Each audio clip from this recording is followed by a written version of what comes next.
संसार बहिणाबाईंची जात्यावरची ओवी म्हणजे सुप्रीम कोर्टाच्या निकालानंतर अखेर 15 दिवसामध्ये निवडणुका घ्या असे आदेश सुप्रीम कोर्टाने दिले। या संदर्भामध्ये निवडणुकीचा कार्यक्रम जाहीर करा असे आदेश दिलेत। या संदर्भात तुमची भूमिका काय? मी पूर्वीच एक असं भाष्य केलं होतं की ओबीसी आरक्षणाला धक्का नसून धोका आहे आणि ते मला वाटतं आता सत्यामध्ये उतरताना दिसत आहे। सुप्रीम कोर्टाचा आजचा निर्णय सन्माननीय कोर्टाचा सन्मान ठेवून हा ओबीसी समस्त वर्गासाठी प्रचंड निराशाजनक आहे। पण यामध्ये सुप्रीम कोर्टाचा हा निर्णय का झाला ह्या मागची भूमिका महत्त्वाची आहे। सुप्रीम कोर्टामध्ये आपण सिरियसली ओबीसीच्या आरक्षणाची बाजू मांडण्यामध्ये अपयशी ठरलो असं माझं स्पष्ट मत आहे आणि त्यामुळे ओबीसीच्या आरक्षणाच्या समोरचं प्रश्नचिन्ह हे अजून गूढ होत चाललेलं आहे। सुप्रीम कोर्टाने सांगितलेलं आहे निवडणुका जाहीर करा, पण तरीही राज्य सरकारने आता काय भूमिका घेणार आहेत? या निवडणुका जाहीर करण्यासाठी राज्य सरकारच्या अखत्यारीत असणारा निर्णय राज्य सरकार घेणार आहे का? राज्य सरकार मंत्रिमंडळामध्ये एक विशेष निर्णय घेऊन की आम्ही ओबीसी आरक्षणासहितच हा निवडणूक घेणार हा निर्णय घेणार आहे का? याच्याकडे आता माझं लक्ष लागून आहे। ज्या पद्धतीनं गेल्या काही दिवसापासून ओबीसी आरक्षण मिळावं यासाठी सगळे प्रयत्न चालू होते, पण एम्पिरिकल डाटा असेल या सगळ्या गोष्टी पूर्त झाल्या नाहीत, म्हणून आम्हाला निवडणूक घ्यायला सांगावं लागतं असंही कोर्टाने म्हटलंय। 2.5 वर्ष मला वाटतं जवळपास झाले या सरकारला येऊन। डाटा नाही झाला। आधी तर सरकारने एक लोकांना मार्गदर्शन चुकीचं केलं की हा पहिल्या सरकारनेच केलं नाही। तुम्हाला वेळ मिळून सुद्धा तुम्ही हा डाटा दिला नाही। आता निर्णय घेऊन सुद्धा सुप्रीम कोर्टाने सांगितले की निवडणुका लावा, त्या ओबीसी आरक्षणाशिवाय लावा किंवा सह लावा असं काही सांगितलं आहे का? जेवढं माझ्यापर्यंत आता ऑर्डर आलेली नाही। त्यामुळे आता राज्य सरकारच्या भूमिकेकडे आमचं लक्ष आहे। तुमची काय मागणी असेल या संदर्भात? मागणी हीच आहे की ओबीसी आरक्षणाशिवाय निवडणुका झाल्या नाही पाहिजे। जर सुप्रीम कोर्ट म्हणत असेल निवडणुका लावा, तर जिथे जिथे प्रशासक आहे तिथे 6 महिन्याच्या वर प्रशासक ठेवता येत नाही। या सगळ्या गोष्टीचा अंदाज बांधून ओबीसी आरक्षणाचा खास निर्णय आपल्या राज्यापुरता घ्यावा आणि त्या निर्णयाने निवडणुका लावा। मॅडम, प्रशासकचा कालावधी जो 6 महिन्यांचा असतो तो उलटून गेलेला आहे। त्यामध्ये जवळपास 6 ते 7 महापालिकेचा समावेश आहे। ओबीसी आरक्षणाशिवाय जर या निवडणुका झाल्या तर त्या ठिकाणी ओबीसींना मोठा धक्का बसू शकतो। या पार्श्वभूमीवरती ओबीसी नेत्या म्हणून तुम्ही या पुढील काळामध्ये काय भूमिका घेणार आहात? मी नेहमी हे स्पष्ट सांगते, मी ओबीसी नेता नसले तरी मी हीच भूमिका घेतली असती, कारण जो वर्ग वंचित आहे त्या वर्गाला न्याय देणं हे माझ्या राजकारणाच्या संस्काराचा भाग आहे। त्यासाठी गोपीनाथ मुंडे साहेब राजकारणात आले, त्यासाठी आम्ही सर्व राजकारणामध्ये काम करत आहोत। आज राजकीयदृष्ट्या ओबीसीचं भवितव्य धोक्यात आहे। राजकीय ज्याला कुठेही प्रेझेन्स नसतो त्याच्या मागण्यांकडे त्याच्या समाजाकडे दुर्लक्ष होत असतं आणि म्हणून ओबीसीचं आरक्षणाशिवाय या निवडणुका झाल्या नाही पाहिजे असं माझं स्पष्ट मत आहे। सरकारने निवडणुका घेण्याच्या संदर्भातला निर्णय करावा, पण तो ओबीसी आरक्षणासहित करावा आणि ते कसं प्रोटेक्ट करायचं आहे आता हे सरकारकडे सगळे विद्यमान लोक बसलेत, त्यांनी ते करायला पाहिजे। मागच्या काही काळात विरोधकांनी देखील आम्हाला मदत करावी असं वारंवार सरकारने आवाहन केलं। आमची मदतच आहे। अनेक बैठका झाल्या, त्याच्यात सामावून देखील घेतलं होतं, मात्र प्रत्यक्षात काहीच होत नाहीये। जाणीवपूर्वक असं बोललं जातंय की कुठेतरी भाजपच याच्या मागे ताकद लावते। आरोप तुमच्यावर होतोय की ह्या सगळ्या सुनावण्या असतील, कुणी ना कुणी पिटिशन मध्ये जातं, कोर्टामध्ये अडचणी निर्माण केल्या जातात, हा देखील आरोप याबद्दल होतोय ओबीसी संदर्भात। मी आत्ता सध्या जे TV लावते ना तेव्हा मी सगळे आरोप प्रत्यारोप बघते, तर त्याच्यावर उत्तर देऊन एवढं लहान व्हावं असं मला वाटत नाही। कोणीही पक्ष याच्या विरोधात काहीतरी करतंय असं म्हणणं चुकीचं आहे। हा विषय पक्षाच्या पलीकडे आहे। ओबीसी आरक्षण हा काही भारतीय जनता पार्टीचा फक्त आवश्यक विषय असं नाही, हा प्रत्येक पक्षामधल्या ओबीसींच्या भवितव्याचा विषय आहे आणि जर सत्ताधारी पक्ष याच्याकडे दुर्लक्ष करत असेल तर सत्ताधारी पक्षाकडे बघण्याचा ओबीसीचा दृष्टिकोन हा गंभीरपणे बदलल्याशिवाय राहणार नाही असं माझं स्पष्ट मत आहे। ताई, आज सुप्रीम कोर्टाने महाराष्ट्र सरकारवरती कठोर ताशेरे ओढले। त्यांनी स्पष्ट म्हटलं की गेल्या तुम्ही 2.5 वर्षापासून काय करत होता, तुम्ही ट्रिपल टेस्ट या संदर्भातली केलेली नाहीये। तुमच्याकडे अनेक संसाधनं उपलब्ध असताना तुम्ही डेटा संदर्भात केंद्र सरकारकडे काय बोट दाखवत होता आणि राज्य सरकारच्या वकिलांना आज सुप्रीम कोर्टात बाजू मांडता आली नाही। मला वाटतं बाजू मांडता आली नाही का बाजू मांडायची नाही हा प्रश्न थोडा वेळ बाजूला ठेवू। 2.5 वर्ष तुम्ही काय केलं हा प्रश्न कोर्ट विचारतंय, 2.5 वर्ष तुम्ही काय केला हा प्रश्न विरोधक विचारतायत, 2.5 वर्ष तुम्ही काय केलं हा प्रश्न जनता विचारते, समजतो ओबीसी विचारतोय. त्यामुळे हा दोष त्यांच्यावर आहे याच्यामध्ये कुठल्याही प्रकारची शंका कोणाच्या स्वतःच्या त्यांच्याही मनात नाही आहे. आणि त्यांनी कितीही स्वतःची पाठराखण करायचा प्रयत्न केला तरी. पण आता ह्याच्यातनं मार्ग कसा काढणार आहे? निवडणुका मी नेहमी म्हणत होते प्रेसिडेंट सेट होईल. ओबीसीच्या आरक्षणाशिवाय ज्या निवडणुका झाल्या त्याच्यामध्ये एक प्रेसिडेंट सेट होईल आणि त्याच्यानंतर प्रत्येकजण कोर्टात जाईल आणि हा निर्णय पुन्हा लागणं कठीण होईल. तेच झालंय. म्हणूनच माझं म्हणणं आहे की ओबीसीच्या आरक्षणाला धोका देण्याचा हा प्रयत्न. खास करून इम्पेरिकल डाटा जमा करा असं वारंवार सांगितलं होतं. त्याही वेळेला मग केंद्र सरकारकडे बोट कर, राज्य सरकारकडे बोट, असं सगळ्यामध्ये साधारणतः 2 वर्षाचा काळ गेला आणि आता परत एकदा मागच्या 5-6 महिन्यात पण काही झालेलं नाही. आयोगाने पण निधी मिळत नाही याबद्दलची तक्रार देखील केली होती. मला वाटतं या सरकारमध्ये प्रत्येक गोष्ट ही निधीवर अवलंबून आहे. निधी आम्ही जलयुक्त शिवारसारखी सुंदर योजना केली, लोकसहभाग, लोक आंदोलनातून अनेक योजना होतात. तुमच्याकडे वाटेल तेवढा निधी आहे, तुम्ही रस्त्यांना निधी देताय, तुम्ही इमारतींना निधी देताय, तुम्ही वेगवेगळ्या स्मारकांना निधी देताय. मग तुम्ही ओबीसी आरक्षणासाठी का निधी देत नाही आहे? निधी नाही म्हणजे काय? सरकारचं सगळं काम चालू आहे, सरकारचे सगळे व्यवहार चालू आहेत, मग निधी का नाही? म्हणजे ओबीसी आरक्षणाच्या कामासाठी एम्पेरिकल डेटासाठी निधी देत नाहीत, हे अक्षम्य आहे. मला दुर्दैव वाटतं आज एवढे मोठे सिनियर ओबीसी लीडर आज सत्ताधारी पक्षामध्ये आहेत, आज त्यांनासुद्धा त्यांच्या ओबीसी वर्ग जो विश्वासाने त्यांच्याकडे बघतोय त्यांच्यासमोर नजरेला नजर ते देऊ शकणार नाही. राज्य सरकारने मध्य प्रदेशच्या धर्तीवरती या ठिकाणी अधिवेशनामध्ये कायदा केला होता, मात्र तो कायदा देखील टिकू शकला नाहीये. ही राज्य सरकारला कल्पना देखील होती, मात्र ओबीसीचं राजकारण करण्यासाठी हा मध्य प्रदेशच्या धर्तीवरचा कायदा करण्यात आला होता का? राज्य सरकारने म्हटलं की आम्ही मदत करावी, विरोधकांनी मदत करावी, तर आम्ही मदत केलीच. त्यांना या कायद्याच्या संदर्भात आम्ही मदत केली, त्यांनी हा निर्णय घेतला, आम्ही तेव्हाही मदत केली. आता राज्य सरकार काय करतंय आज दिवसभरात याच्याकडे माझं आणि तुम्हा सर्वांचं नक्कीच लक्ष आहे. पंकज, मागच्या काही निवडणुका या ओबीसी आरक्षणाशिवाय झालेल्या आहेत, त्यावेळी देखील असं म्हणले होते की आम्ही होऊ देणार नाही, पण मात्र निवडणुका झाल्या. भाजपनं त्यावेळेस एक भूमिका घेतली होती की उमेदवार जे आहेत ते आम्ही सर्व ओबीसी देऊ. येत्या काळात जर हीच परिस्थिती झाली तर भाजप अर्थातच त्यांनी भूमिका आधी जाहीर केली आहे. महाविकास आघाडीने असं काही करावं असं वाटतंय, कारण तात्पुरती तरी दिलासा त्याच्यामध्ये मिळेल असं वाटतंय. असं मी म्हटलं तर ओबीसी आरक्षणाविषयी माझ्या मनात शंका आहे असं वाटेल, आणि ती शंका माझ्या मनात जरी असली तरी माझी इच्छा आहे की ओबीसी आरक्षणाचा विषय मार्गी लागावा. कोणत्या पक्षाने आपल्याला किती टक्के कोणाला काय आरक्षण द्यायचं हा पक्षाचा अंतर्गत विषय आहे. त्यामुळे मी आता भाजप म्हणून बोलू शकणार नाही, कारण भाजप म्हणून प्रदेशाचे अध्यक्ष बोलतील किंवा भाजपचे नेते बोलतील.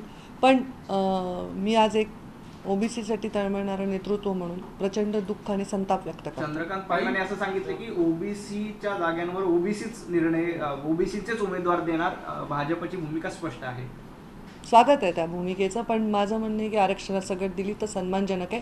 तुम्ही ओबीसीच्या जागेवर ओबीसी द्याल, पण जेव्हा नगराध्यक्षाची निवडणूक येईल तेव्हा काय करणार आहात? तेव्हा ओबीसींना संधी मिळणार आहे का? ग्रामपंचायतच्या सरपंचापासून ते महानगरपालिकेच्या महापौरापर्यंत ओबीसीला संधी मिळणार आहे का? ओबीसीची संधी ही संकटात नाही का, असा माझा प्रश्न. एकदा नेतृत्व केलं, एखाद्या ठिकाणी एकदा निवडणूक झाली आणि ओबीसी शिवाय झाली तर परत ती जागा जिंकणं किंवा निवडून येणं हे शक्य होत नाही. यामुळं तुम्हाला असं वाटतंय का जाणीवपूर्वक ह्या सगळ्या गोष्टी घडवून ते राजकारण, ओबीसीचं राजकारण म्हणजे पवार असतील किंवा राष्ट्रवादी असतील, सत्तेतले महाविकास आघाडीचे सर्व नेते ते राजकारण कुठेतरी संपवू पाहतायत? कारण एकदा निवडणूक झाली, दुसरा उमेदवार निवडून आल्यानंतर परत ओबीसीचा निवडणूक जरी झाली तर निवडून येणं शक्य नाही, जसं राजकीय बघितलं. मग ओबीसीचं राजकीय भवितव्य धोक्यात आहे, हे तेवढंच सत्य. ओबीसी आरक्षणाला धोका असल्याने मला वाटतं ते झालं. ओबीसी नेते कुठेतरी पुढे येऊ द्यायचे नाहीये का प्रस्तावित राजकारणात, असं वाटतंय तुम्हाला? नेत्यांचं जाऊ द्या, ओबीसी समस्त प्रवर्ग मागे पडतोय आणि तो पुढे नाही येऊ द्यायचा की काय, असा प्रश्न पडतो. आता सुप्रीम कोर्टाचा निकाल आलेला आहे. विधानसभेमध्ये एक अहवाल प्रेस केलं होतं की गावाने स्वतः गोळा केलं, तो सगळे ओबीसीचा डाटा जमा केला होता, एम्पिरिकल डेटा जमा केलं होतं. तर जर एक गावाने स्वतः जमा केलं होतं ते सरकार करू शकत नाही का? आणि याच्यामध्ये सहा महिन्यात झाला, कोर्टाने दरवेळा ते सांगितलं की एम्पिरिकल डेटा घ्या. सरकार मुंबईत बसलंय मंत्रालयात, पण सरकारचे हात पाय बोट हे गावागावात आहेत ना. तलाठी आहेत, ग्रामसेवक आहेत, त्याच्यावरचे अधिकारी, हे सगळ्या सिस्टीमनी करायची गोष्ट आहे. आणि जेव्हा सरकारी सिस्टीम एवढी आवाढव्य असते, जेव्हा सरकारी सिस्टीम कामाला लागते, तर हे कामं 2-3 महिन्याच्या काळामध्ये सहज शक्य होऊ शकतात, 6 महिन्याच्या काळामध्ये शक्य होऊ शकतात, जे 2.5 वर्षाच्या काळामध्ये झाली नाही. हे दुर्दैव आहे. म्हणजे सरकारला जाणीवपूर्वक ओबीसीचं आरक्षण रद्द झालं पाहिजे होतं, ही त्यांची भूमिका होती का? आणि त्यामुळेच त्यांनी जो डेटा आहे तो गोळा केलेला नाही.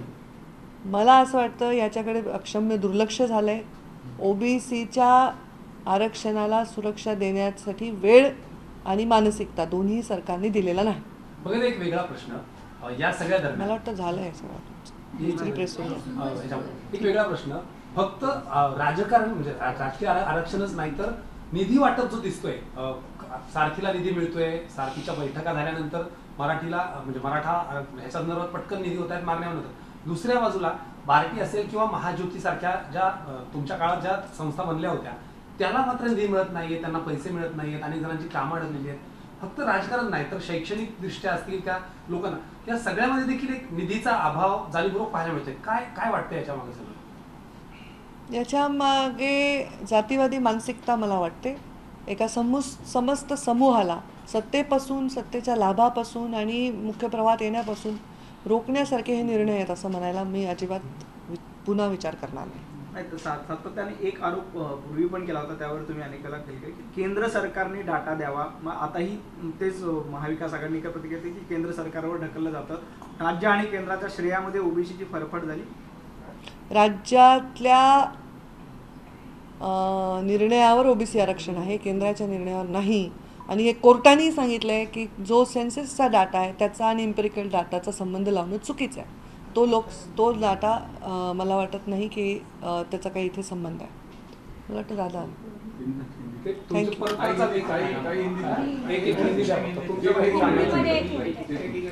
आज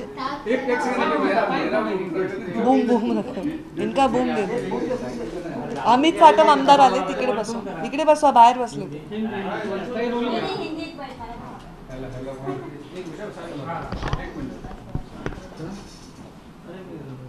हे बोंग्यांवर बोलताय. ओबीसी ते त्या विषयांवर मी बोलतच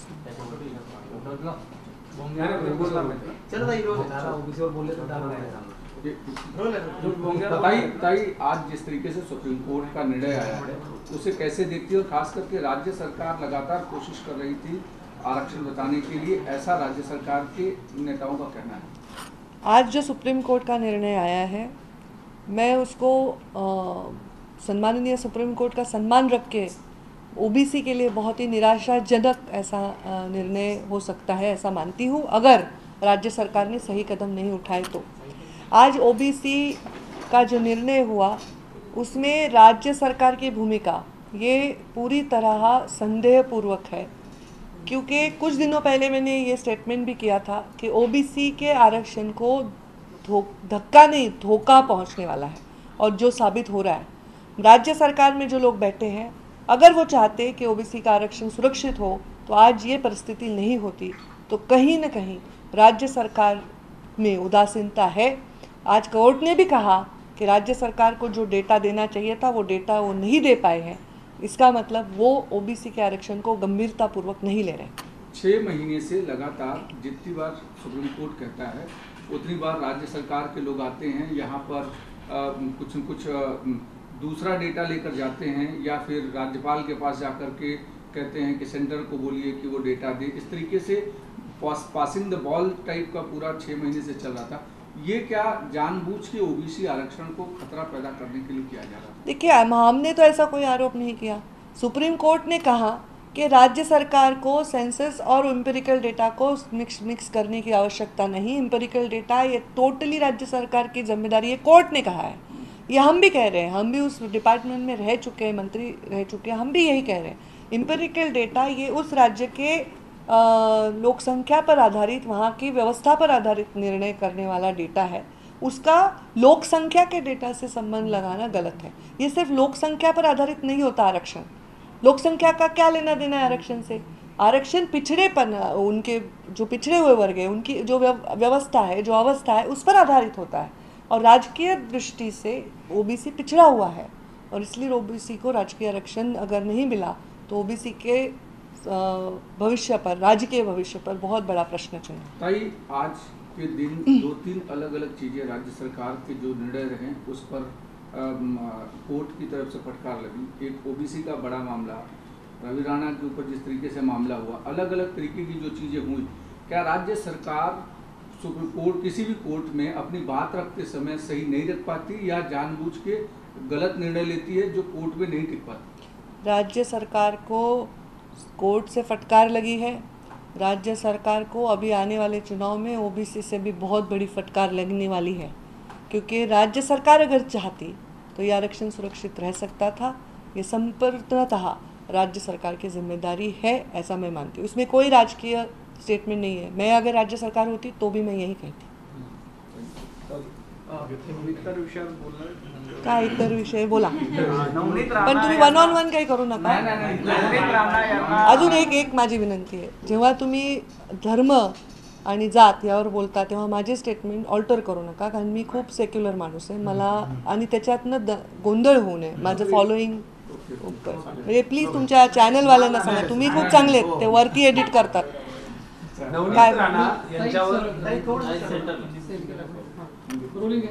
नवनीत राणा यांच्या हनुमान चालीसा या भूमिकेवर ज्या पद्धतीनं गोंधळ झाला, मोठी कॉन्ट्रोवर्सी झाली, त्यानंतर त्यांना झालेली अटक असेल, आज त्यांचा जामीन मंजूर झालाय, या सगळ्या प्रकरणाकडे म्हणजे त्यांनी दिलेल्या आव्हानापासून ते आतापर्यंत तुम्ही कसं बघताय?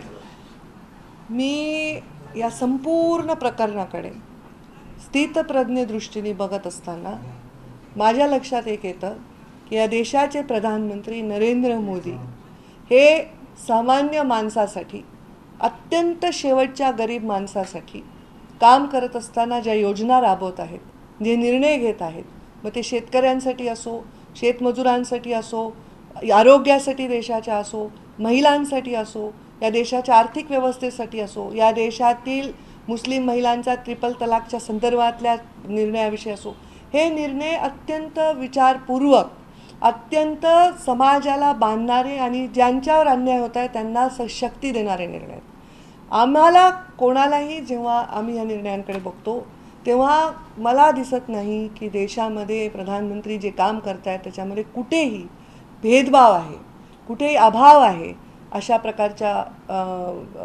विचारांचा। पण आज असं जे चाललेलं आहे राज्यामध्ये ते थोडंसं दुर्दैवी आहे। मी इतर राज्यातसुद्धा प्रवास करते, इतर राज्यात भेटते, दिल्लीत भेटते, मला असं वाटतं राज्यामध्ये हे चित्र दुर्दैवी जात आहे। आपल्या धर्मावर प्रेम करावं हे सगळ्यांचा अधिकार आहे। मी संघाच्या मुशीतून तयार झालेल्या पण सामान्य माणसाचं, वंचितांचं, ओबीसींचं सेक्युलरपणे नेतृत्व करणाऱ्या मुंडे साहेबांची कन्या आहे। त्यामुळे आमच्या घरामध्ये जात, धर्म असे विषय आम्ही कधीही बोलत नाही। जो वंचित आहे तो माझ्या जातीचा आहे, या संस्कारात मी वाढले। त्यामुळे आपण ज्यांची पूजा करतो, आपण ज्यांना देव मानतो, त्यांची पूजा करण्याचा आपण जेव्हा निर्णय घेतो तर त्यांचा पण अवमान नाही झाला पाहिजे, आपल्याही धर्माचा, याची सगळ्यांनी काळजी घेतली पाहिजे। मला वाटतं आज जी परिस्थिती आहे ती पुरोगामी महाराष्ट्राचं चित्र बाहेरच्या राज्यांमध्ये चांगलं नाही जात आहे। मला ह्याच्याबद्दल दुर्दैवी वाटतं आणि याच्यामध्ये एका माणसाला दोष द्यावा असं वाटत नाही। सर्वांनी या चेष्टा थांबवाव्या आणि या महाराष्ट्राला सुरक्षित राष्ट्र आणि राज्य बनवण्याकडे सगळ्यांनी आणि सर्वसमावेशक राज्य बनवण्यासाठी सर्वांनी पावलं उचलावी असं मला वाटतं। एक तो आजकल मुझे मराठी बोलने में तकलीफ हो रही है, हिंदी अब तो आप मध्य प्रदेश चली गई। हाँ तो हिंदी पे ही पकड़। जिस तरीके से हनुमान चालीसा या लाउड स्पीकर का मुद्दा पिछले कुछ दिनों से महाराष्ट्र की सियासत में गर्म है, आप बतौर नेता पहले भी मंत्री रही हैं, सारी चीजों को देख रही हैं, कैसे देख रही हैं ये पूरे विवाद को जो महाराष्ट्र के भीतर चल रहा है? तो उनका कैमरा वो है ना। आज महाराष्ट्र में जो विवाद चल रहे हैं, जो आरोप प्रत्यारोप चल रहे हैं, उसके बारे में आपने मुझे पूछा तो मैं इसको न्यूट्रली, स्थित प्रज्ञता से देखकर यही कह सकती हूँ कि इस देश को ऐसे प्रधानमंत्री मिले हैं जिन्होंने अंत्योदय का जो हमारा सपना था वो सच करने के लिए कदम उठाए। सबसे गरीब, सबसे पिछड़ा हुआ, सबसे दुर्लक्षित वर्ग, उसको तसल्ली लेने वाले निर्णय लिए। भले वो जनधन हो, उज्ज्वला हो, आयुष्मान भारत हो, आयुश्री योजना हो, वयश्री योजना हो, या सब योजनाएं ये सामान्य व्यक्ति को सामने रखिए। सामान्य व्यक्ति में जिस पे अन्याय हो रहा है उसको ताकत देने के लिए, उसकी आवाज़ को ताकत देने के लिए निर्णय लिए। ट्रिपल तलाक का भी निर्णय उन्होंने जो लिया वो उन महिलाओं का आवाज़ ताकतवर बनाने के लिए लिया। पर इन सारे निर्णयों में कभी भी धर्म का, कभी भी जाति का, कुछ किसी भेद का नहीं, जो वंचित है उसके लिए निर्णय लिया। तो मुझे लगता है जब हम इन निर्णयों को निचले स्तर पर पेनिट्रेट करने की कोशिश करते हैं, उसको लेके जाने की कोशिश करते हैं, तो हम इसका इंटरप्रिटेशन बदलना नहीं चाहिए, हमारी जिम्मेदारी बनती है। महाराष्ट्र एक प्रोग्रेसिव स्टेट है, एक पुरोगामी राज्य है। मैं गोपीनाथ मुंडे जी की कन्या हूँ, संघ के कल्चर में पले बड़े, पर एक ओबीसी, एक पिछड़े हुए वंचित वर्गों का नेतृत्व करते हुए एक सेक्युलर नेता की तरह उनका प्रतिमा रही है और उस ही वातावरण में मैं पली बड़ी हूँ।